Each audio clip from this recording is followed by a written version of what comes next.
छत्रपतीश्वर महाराज श्रीमंत श्री श्री श्री छत्रपती शिवाजी महाराज की जय।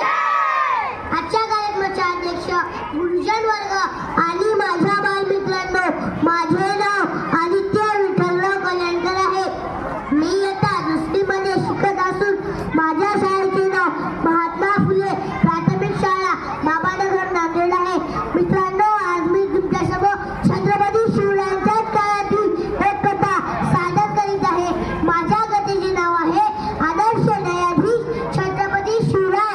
मित्रांनो, कसा होता शिवजन्मापूर्वीचा महाराष्ट्र? शिवजन्मापूर्वीचा महाराष्ट्र पारतंत्र्याचा होता।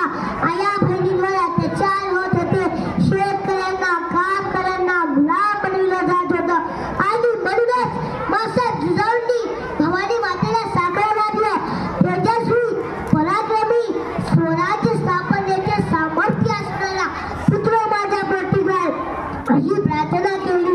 मित्रांनो, भगवद्गीतेमध्ये श्रीकृष्णाने म्हणलेले आहे, यदा यदा हि धर्मस्य ग्लानिर्भवति भारत अभ्युत्थानमधर्मस्य तदात्मानसृजाम्यहम्। आणि छत्रपतीचा जन्म झाला व आपला महाराष्ट्र परकीयांपासून स्वतंत्र झाला आणि मासाहेब जिजाऊंचे स्वप्न पूर्ण झाले। सन 1678 शिवराय दक्षिण दिग्विजय मोहीम करून परतत होते। येताना कर्नाटकातील बेलवाडी या गावी एक गोसाई गडी होती। ती मावळ्यांना जिंकायचीच होती। महाराजांचे मेहुणे सकुजी गायकवाड यांनी मावळ्यांना घेऊन गडीवर हल्ला केला। गडीचा मालक लढाईमध्ये मारला गेला।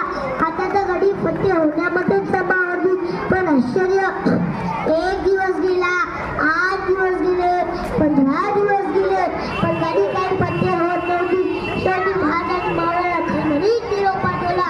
तेव्हा मात्र मावळ्यांनी गडीवर जोरदार हल्ला केला आणि गडी फत्ते झाली।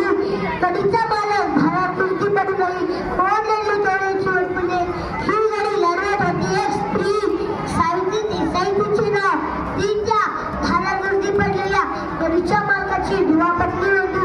ती दुवापत्नीच नव्हती, ती एका बाळाची आई सुद्धा होती। तिची लढवत होती ही गडी। महाराजांना मावळ्यांच्या विजयाची वार्ता समजली तेव्हा महाराज घरी आले, पण सकोजी तिथे नव्हते। थोड्या वेळाने सकोजी सावित्रीला कैद करून हजर झाले। सकोजी इतक्या रागात, इतक्या दोषात